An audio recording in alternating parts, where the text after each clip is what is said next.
우리가 함께 볼 하나님의 말씀은 다니엘서 3장 8절부터 12절까지입니다. 다니엘서 3장 8절부터 12절까지 말씀입니다.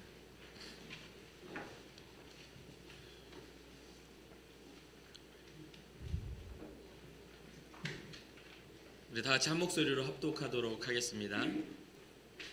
그때에 어떤 갈대아 사람들이 나와 유다 사람들을 참소하니라. 그들이 느부갓네살 왕에게 이르되 왕이여 만수무강하옵소서. 왕이여 왕이 명령을 내리사 모든 사람이 나팔과 피리와 수금과 사면금과 양금과 생황과 및 모든 악기 소리를 듣거든 엎드려 금 신상에게 절할 것이라. 누구든지 엎드려 절하지 아니하는 자는 맹렬히 타는 풀무불 가운데 던져 넣음을 당하리라 하지 아니하셨나이까.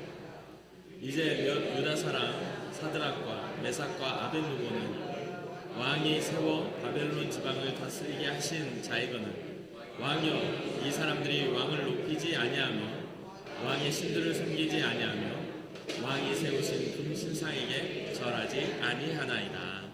아멘. 우리가 2주 전에는 한 사람을 찾았습니다. 그 한 사람은 정의를 행하며 진리를 구하는 자, 그 한 사람을 성경이 찾으면 하나님이 죄 가운데 있는 성읍을 용서하시겠다라는 그 한 사람. 한 사람만 있으면 된다. 한 사람만 있으면 찾으면 내가 용서해 줄게. 그 한 사람을 찾으면서 하나님이 우리를 얼마나 용서하시길 원하고 또 하나님이 우리를 얼마나 사랑하시는지를 아는 그런 시간을 가졌습니다. 지난주에는 저희가 두 사람을 찾았죠. 바울의 좋은 동역자였고 바울이 무난하며 자기의 사역을 이렇게 정리할 때에 그 두 사람 브리스가와 아굴라에 대한 그 부부에 대해서 찾으면서 우리가 그들의 삶을 엿보고 그들이 얼마나 하나님을 사랑하였고 예수 그리스도의 복음 안에서 어떻게 자신의 삶을 오픈하여서 교회를 세웠는지를 또 믿음의 동력을 이루었는지를 우리가 살펴보았습니다. 그래서 오늘은 두 사람에 이어서 또 세 사람, 요즘 사람 찾기가 제가 아주 즐거워하고 있거든요. 세 사람을 찾아서 이제 살펴보려고 합니다.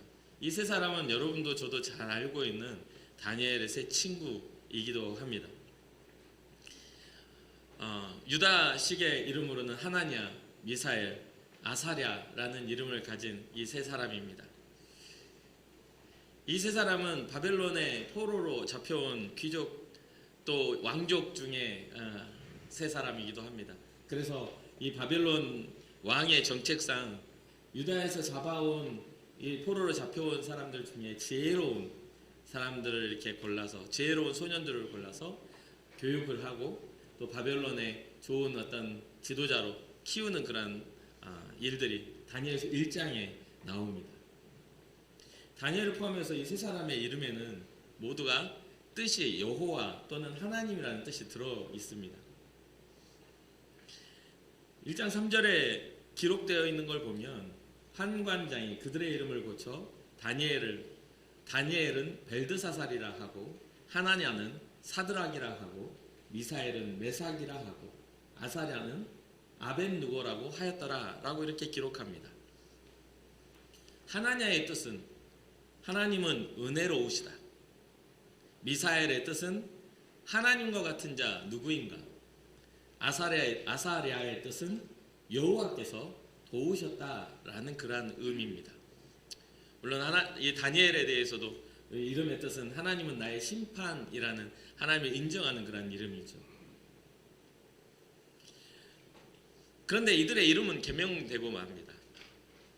과거 우리의 이 민족의 아픔처럼 계명을 하는 것처럼 이들도 포로로 잡혀가서 계명이 되죠. 그것도 새롭게 부여된 이 이름에는 바벨론의 종교 사상이 깊이 배어있는 그러한 이름으로 이렇게 바뀌게 됩니다.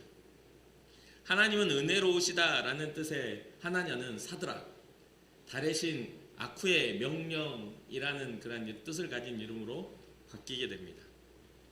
미사엘은 메삭, 아쿠와 같은 자 누구인가인데 미사엘의 뜻이 뭐라고 했죠? 하나님과 같은 자 누구인가 라는 뜻이라고 했잖아요. 그러니까 아쿠와 같은 자 누구인가 메삭이라는 이름을 그거에 반대되는 신앙에 반대되는 바벨론 신앙으로 바꾸는 이름으로 이렇게 됐죠. 그리고 아사라는 아벳누고인데 누고의 신하라는 뜻의 이름을 갖게 됩니다. 하나님의 백성에서 바벨론과 바벨론 왕 또 바벨론의 신들을 섬기는 자들로 삶의 변화가 일어나게 됐죠. 그리고 그의 이름마저도 다 바뀌게 되었습니다. 그런데 다니엘서 1장에서는 그러한 것들이 다 바뀌었음에도 불구하고 이 다니엘과 세 친구가 어떻게 그들의 신앙을 지켜내는지를 또 보여주기도 합니다. 자신들에게 주어지는 왕의 음식들을 거절하고 왕의 진수성찬을 먹기를 또 거절함으로 인해서 그들의 신앙을 지키려고 했다는 것이죠. 여러 가지 바벨론식의 그런 교육을 받게 되고 또 바벨론의 모든 문화에 젖어 살아야 되는 그런 상황 속에 들어갔음에도 불구하고 그들이 가졌던 신앙적인 정체성과 또 이스라엘 사상 가운데 하나님을 섬기는 선민으로서의 그러한 정체성을 지키기 위해서 다니엘 1장 8절에서는 다니엘은 뜻을 정했다라고 이야기를 합니다. 그리고 왕의 진미를 거절하죠. 우리도 잘 알다시피 포로는 자유가 없습니다. 그리고 뭔가를 선택할 주권도 없습니다. 이들에게는 아무것도 스스로 결정할 수 있는 권한이 없는 상태예요. 이 말은 즉 왕의 진미를 거절했다는 것은 자기들의 무엇을 포기한 것이죠? 자기의 생존권을 포기한 것과 같아요. 왕의 명령을 거부하고 따르지 않겠다고 하는 것은 게다가 포로인데요. 그럼에도 하나님은 다니엘서 1장에 보면 하나님은 이들에게 복을 주셔서 그들이 하나님 앞에서 세워질 수 있는 그런 기회를 허락하시고 이 다니엘과 세 친구들은 다니엘은 왕궁에서 나라를 다스리게 되고 이 세 친구는 바벨론 지방의 지도자들 다스리는 존재들로서 이렇게 퍼뜨려지게 되죠. 잘 된 것 같습니다. 그런데 어떤 상황이 일어나요? 또 위기가 찾아옵니다.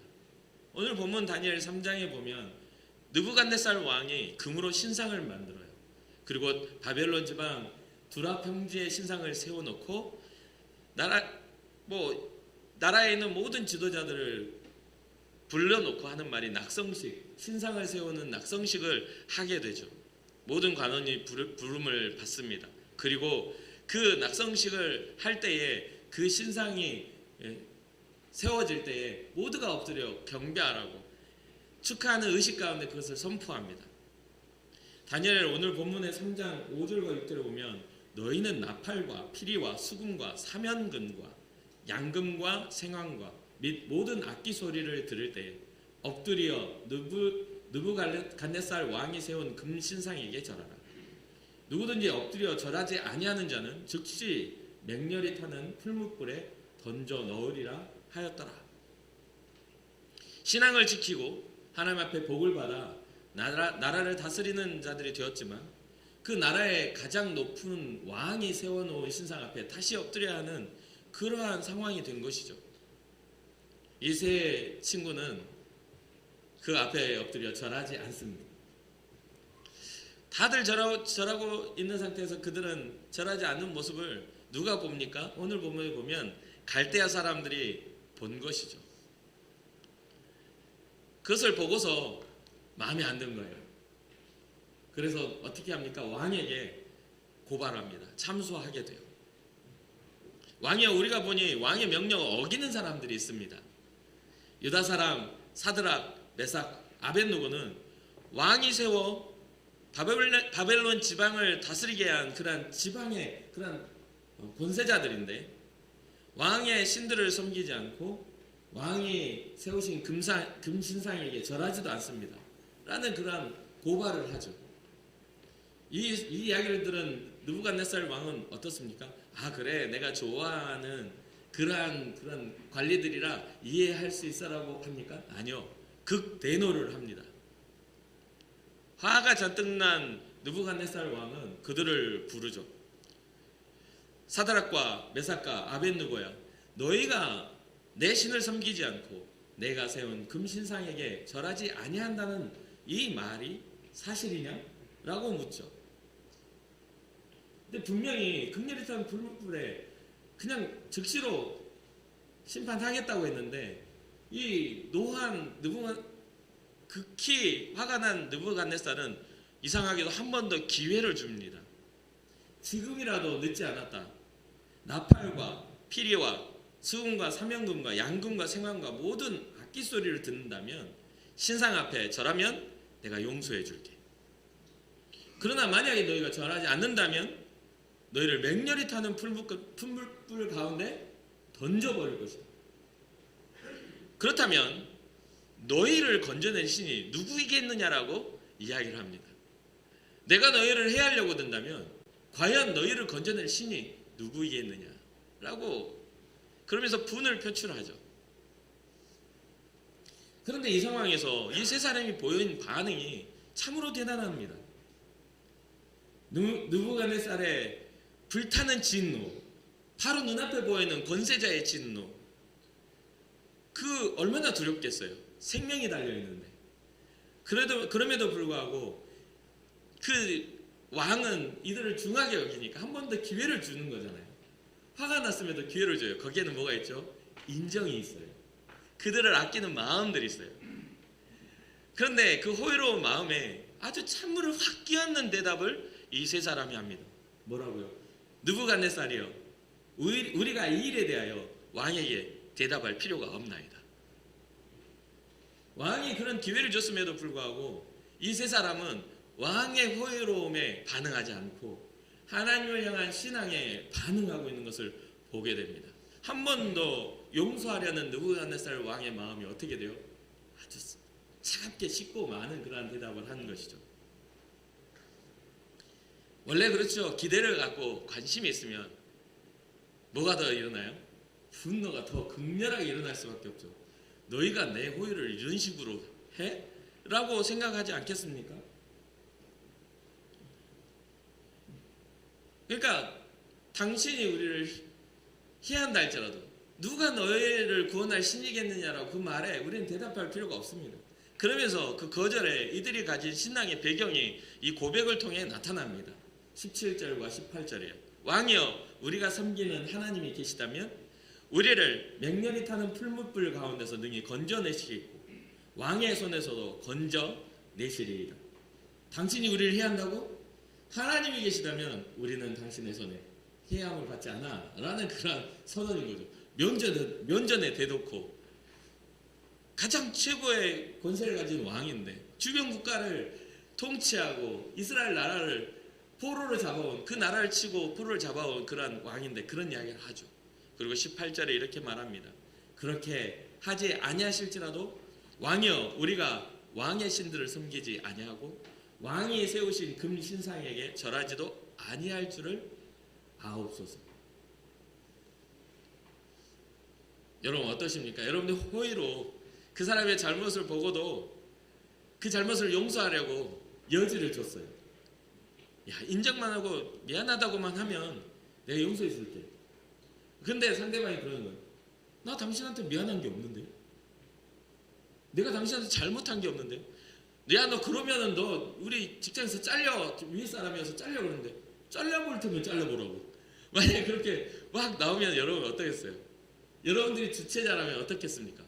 자존심도 스크래치가 나고 화도 정말 머리 끝까지 나지 않겠습니까?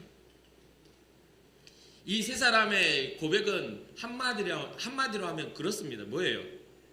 죽었으면 죽었지, 당신의 신들에게는 우리는 절하지 않아요 라고 하는 이야기죠. 이때 당시에 바벨론의 왕은 이 세계관 최강의 왕입니다. 그리고 그들은 그의 신하로 살아가야 할 숙명을 가진 자들이에요.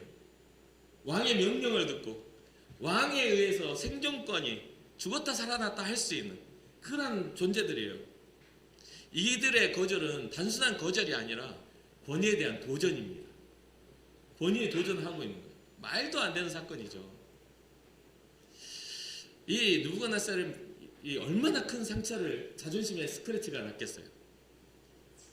이 격렬한 분노는 불타올라서 19절에 이야기합니다. 평상시보다 7배 더 뜨겁게 풀무불을 지펴라.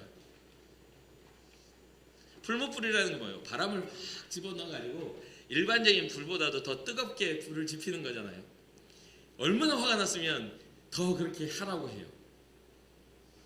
그래가지고 이들을 풀무불에 집어넣으라고 하는데 이 3명을 집어넣으러 같이 갔던 사람들이 다 죽어버릴 만큼 어마어마하게 뜨거운 불이 이제 지펴져 있는 거죠. 그래 이 3사람이 그 불 안에 들어갑니다. 이 풀무불 안에 들어간 3사람은 그냥 인생이 끝난 것 같아요. 그런데 성경은 느부갓네살 왕의 반응으로 인해 대반전이 일어나는 것을 보여줍니다. 왕이 벌떡 일어나죠. 일어나고서는 그 풀무불 안을 바라보니까 분명히 3명을 넣었는데 그 안에 4명이 돌아다니는 모습을 보게 된 겁니다. 그리고 이 왕이 보니까 그 한 사람은 꼭 신의 아들과 같은 형상으로 그 안에 있더라는 거예요. 얼마나 놀랐는지 이 느부갓네살 왕은 벌떡 일어나 그곳을 향해 외칩니다. 지극히 높으신 하나님의 종 사드락과 메삭과 아벳느고야 나와라 라는 이야기를 합니다. 격렬히 불타오르던 분노는 어떻게 됐어요? 오히려 이제는 진짜 확 식었습니다. 사드락과 메삭과 아벳느고의 그런 어떤 거절은 더 이상 왕의 관심사가 아니에요. 그러니 자기의 금신상을 만들어 놓고 섬기라고 했던 이 왕이 지극히 높으신 하나님의 종이라고 하면서 그 3명을 부르고 있는 것을 보게 돼요. 금신상을 통해 자신의 권위를 나타내고 자기의 통치와 자기의 주권을 나타내려고 했던 이 느부갓네살 왕은 다시 조서를 써서 전국에 그걸 알리게 됩니다. 그게 바로 다니엘 3장 28절부터 29절까지의 말이에요. 느부갓네살이 말하여 이르되 사드락과 메삭과 아벳느고의 하나님을 찬송할지로다.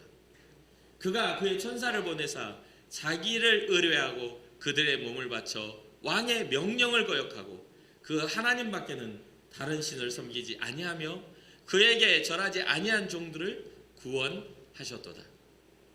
그러므로 내가 이제 조서를 내리노니 각 백성과 각 나라와 각 언어를 말하는 자가 모두 사드락과 메삭과 아벳느고의 하나님께 경솔히 말하거든 그 몸을 쪼개고 그 집을 걸음토로 삼을지니 이는 이같이 사람을 구원할 다른 신이 없음이니라 하더라. 이 3사람의 믿음의 결단은 역사의 주관자라고 스스로 여겼던 왕의 마음을 돌이키게 됩니다. 이는 이 느부갓네살 왕의 이야기와 같이 몇 가지의 그 위기가 있었어요. 첫 번째, 그들은 자신의 생명을 바쳤어요. 28절에 보면 그들의 몸을 바쳐 무엇을 했습니까? 왕의 명령을 거절하고 그 하나님 밖에는 다른 신을 섬기지 아니하며 그에게 절하지 아니하였던 그러한 사람들, 어떤 외압에 의해서 신앙을 바꾸는 자들이 아니라 그들의 신앙을 지키기 위하여 그 외압 앞에 정말 자기 신들의 벌거벗은 몸과 같은 무기력함을 내어놓을 수 있었던 사람, 거기에는 하나님을 향한 믿음이 아니고서는 할 수 없는 결단이었음을 우리는 보게 됩니다. 그러한 일들이 증거가 되어 새로운 조서를 쓰게 하는데 각 백성과 각 나라의 언어를 말하는 모든 자에게 사드락과 메삭과 아벳느고의 하나님에 대해 경솔히 말하지 못하게 하는 일들이 일어나게 됩니다. 만약에 그들의 하나님을 경솔히 말하는 자가 있으면 그 몸을 쪼개버리고 그 집을 걸음토로 삼겠다라는 왕의 선언이 일어나게 된 것이죠. 이 느부갓네살이 이렇게 선언할 수밖에 없었던 그 이유가 바로 29절 마지막에 나오죠. 이같이 사람을 구원할 다른 신이 없음이니라 라는 고백입니다. 사랑하는 성도 여러분, 우리를 구원하시기 위해, 사람을 구원하기 위해 자기의 몸을 버리는 신은 예수님밖에 없어요. 우리 주님밖에는 그 사랑을 그렇게 희생적으로 표현하시는 세상 신은 없습니다. 우리는 그러한 예수 그리스도의 이름 안에서 우리는 믿음으로 발견된 자들이에요. 성경은 이 세 사람을 우리가 충분하게 이해되게 기록하고 있지는 않습니다. 성경이 많이 기록하지 않아요. 그런데 이들을 보여주고 있는 성경의 말은 이들이 얼마나 하나님을 향하여 철저한 신앙자였는지, 이들이 자신들의 신앙을 지키기 위하여 어떻게 위기 앞에서 결정하였는지를 보여주고 있다는 거죠. 이 한 번의 사건을 통해서 이들의 신앙, 이들의 믿음이 결코 작지 않음을 우리는 깨달아 알 수가 있습니다. 나라가 잃어버려서 패망하였고, 자신들의 문화도 다 빼앗기고, 자신들의 이름도 빼앗기고, 살아왔던 삶의 문화와 삶의 관습들도 이젠 더 이상 따라 살지 못하는, 내 나라의 문화가 아닌 바벨론의 삶의 시스템에 의해 살아가야 할 그러한 어떤 시대적 아픔을 겪고 있는 이들이었지만, 그들은 절대로 하나님을 향한 신앙을 꺾지 않았다라는 것이죠. 이게 바로 이 세 사람의 이야기입니다. 그런데 여기서 한 가지 더 저는 여러분들에게 한 가지 더 말씀드리고 싶은 게 있어요. 여러분, 이 이야기는 정말 대반전이 일어나서 새로운 조서가 쓰여지고 그 어떤 역사의 흐름들을 주관하신 하나님의 이야기가 나와 있지만, 조금 더 자세히 보면, 이들의 신앙이 어떠했는지를 조금 더 자세히 보면, 이들은 승리를 위한 신앙이 아니라 하나님 앞에 지키는 신앙을 하였음을 우리는 깨달아 알게 됩니다. 믿음의 결단 후에 승리는 하나님의 몫이셨어요. 그래서 저는 가끔 이렇게 살아가면서 저도 이것을 깨닫지 못했을 때는 그러한 기도를 한 적이 있어요. 하나님, 왜 저는 하나님의 자녀로 정말 믿음의 흔들림 없이 주님을 위해 살아가지만 제 인생은 왜 고난일까요? 왜 제 인생은 성공보다는 실패가 많을까요? 왜 단단하고 바르고 곧은 길보다는 굴곡지고 질척거리고 괴로운 인생이 자꾸만 생겨날까요? 왜 그렇지요? 성경에 보면 다 승리자의 이야기들이 나오고 뭔가 대반전의 하나님의 역사들을 경험한 일들만 나왔는데, 제 주변에 보면 그러한 대반전의 역사를 경험하는 사람들은 극소수이고 나머지 기타 등등의 신앙자들은 계속해서 굴곡진 삶을 살아갑니다. 도대체 왜 그러는 걸까요? 라는 그런 고민과 기도를 한 적이 있습니다. 여러분 어떠십니까? 제가 설교 중에 자주로 이러한 이야기들을 하는 이유는 진짜 이런 고민들이 있었기 때문이에요. 그런데 한번 이 말씀을 잘 한번 다시 보십시오. 이 왕의 그런 어떤 금신상 앞에 엎드려 그 경배하면 살려주겠다라는 이것에 대해서 더 이상 이 일에 대해서 우리가 말하기를 원치 않는다, 말할 필요가 없다라고 말하면서 이들이 말하는 게 있어요. 하나님이 살아계시다면 우리를 풀뿌불 가운데서 구원하실 뿐만 아니라 왕의 손에서도 건져내실 거라는 게 첫 번째 믿음이죠. 그럼 그 다음에 두 번째도 있어요. 뭐라고요? 그렇게 하지 아니하실지라도 라는 이 믿음이 있는 것입니다. 우리는요, 믿음의 결론을 우리의 승리만을 놓고 이야기합니다. 고난 중에 있는 사람은 고난이 지나가야만 믿음이 증명돼요. 그래서 하나님이 이러한 상황에 하나님이 도와주셔야 내 하나님이 됩니다라는 그런 생각을 가져요. 근데 성경의 믿음의 사람들은 그리 아니하신다 할지라도 신뢰해요. 왜 어떻게 이러한 믿음을 가질 수가 있을까요? 뭔가 그 위험과 어려움 속에서 건져지는 것도 하나님이 주시는 은혜지만 그렇게 하지 않는다 할지라도 당신이 말하는 그 금신상에는 우리가 절하지 않습니다라는 신앙의 그런 지킴은 어떻게 일어나는 것일까요? 저는 이것이 바로 성경이 말하고 있는 진짜 믿음의 본질이라고 생각합니다. 이 세 사람의 결단 안에는 주님을 향한 철저한 신뢰가 있었음을 보게 됩니다. 이에 대해서 히브리서 10장은 우리에게 가르쳐 줍니다. 히브리서 10장 32절부터 39절 제가 읽어드릴게요. 전날에 너희가 빛을 받은 후에 고난의 큰 싸움을 견뎌낸 것을 생각하라. 빛을 받은 후 예수 그리스도의 복음의 그 능력을, 그 사랑을 깨달은 후에 고난의 큰 싸움이 일어났음을 말해주잖아요. 고난의 큰 싸움을 견뎌낸 것을 생각하라. 그 고난은 어떻게 나타나느냐? 혹은 비방과 환난으로서 사람에게 구경거리가 되고 혹은 이런 형편에 있는 자들과 사귀는 자가 되었으니, 고난 당하는 사람과 함께하는 믿음의 길을 걸어야 되는 사람들이 되었으니, 너희가 갇힌 자를 동정하고 너희 소유를 빼앗기는 것도 기쁨에 당한 것은 더 낫고 영구한 소유가 있는 줄 알미라. 그러므로 너희 담대함을 버리지 말라. 이것이 큰 상을 얻게 하느니라. 너희에게 인내가 필요함은 너희가 하나님의 뜻을 행한 후에 약속하신 것을 받기 위함이라. 잠깐 후면 오실 이가 오시리니 지체하지 아니하시리라. 나의 의인은 믿음으로 말미암아 살리라.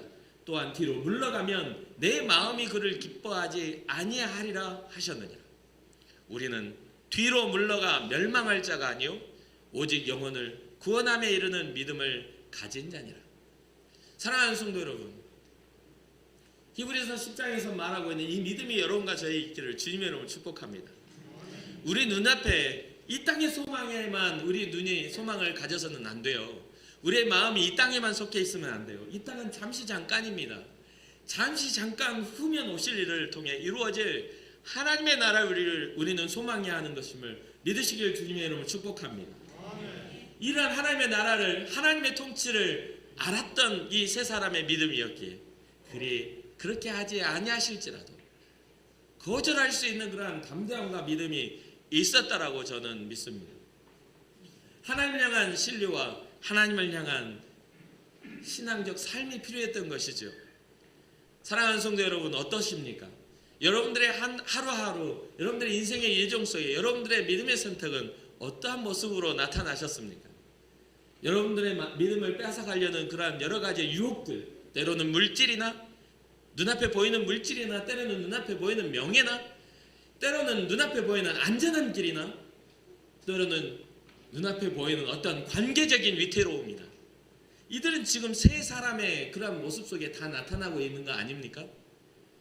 지방의 통치자들로, 지방을 다스리는 자들로 권세를 가졌지만 더 큰 권세를 가진 이가 그들의 신앙을 빼앗아가려고 할 때 그들은 안전한 삶, 안전한 길, 더 지혜롭다고 여겨지는 것들을 거절하고 하나님 앞에 신앙을 선택하였다라는 것을 우리는 잊지 말아야 되겠습니다. 세 사람의 믿음을 본받아 우리도 주님 앞에 그러한 결단이 있기를 바랍니다. 주여, 우리가 하나님을 향한 깊은 신뢰가 있게 하여 주옵소서. 주여, 우리도 하나님을 위하여 믿음의 결단이 있게 하여 주옵소서. 세상의 어떠한 문화와 어떠한 위협이 우리에게 다가온다 할지라도 그것보다 더 큰 가치를 가지신 주님을 선택할 수 있는 그러한 믿음의 사람이 되어 이 시대 가운데, 말살에 일컬어지는 이 시대 가운데 복음 안에 굳건히 세워져가는 여러분과 제가 되기를 주님의 이름으로 축복합니다. 어떻게 이 세 사람은 한 마음으로 이러한 거절을 할 수 있었을까요? 저는 혼자서는 어쩌면 외롭고 힘들었을지도 모른다고 생각해요. 그런데 이 세 사람은 믿음에 연합된 친구들이에요. 그들의 걸음을 동시에 걸었고 그들의 선택을 동시에 했어요. 우리 인천 군곡교회가 이러한 믿음의 공동체가 되기를 원합니다. 어떤 한 사람만이 고집스럽게 신앙을 지키며 살아가는 그러한 공동체가 아니라 우리 인천 군곡교회가 믿음의 걸음을 걸으며 서로를 격려하며 정말 서로를 축복할 수 있는 그러한 교회가 되기를 주님의 이름으로 축복합니다. 잠시 기도하겠습니다. 사랑의 하나님, 우리의 시선이 이 땅에 머무르지 않고 영원한 하나님의 나라를 바라보게 하시기를 원합니다. 사드락과 메삭과 아벳느고처럼 주님을 향해 흔들림 없는 신뢰를 갖게 하시고 잠깐 후면 오실 주님을 기다리는 믿음의 삶이 되게 하여 주시옵소서. 혹 삶의 고난이 우리의 삶에 엄습한다 할지라도 끝까지 인내함으로 이길 힘을 주시는 분이 우리 주님이심을 믿사오니 주여, 우리와 함께하여 주셔서 세상의 물결과 악한 역사의 역사 속에서 우리를 구원하여 주시옵소서. 우리가 예수 그리스도의 보혈의 능력 힘입고 나아갑니다. 주님 영광 받아주시고 역사하여 주셔서 온전히 영적 승리와 삶의 승리가 일어나게 하실 줄 믿사옵고 이 모든 말씀 예수님의 이름으로 감사하며 기도합니다. 아멘.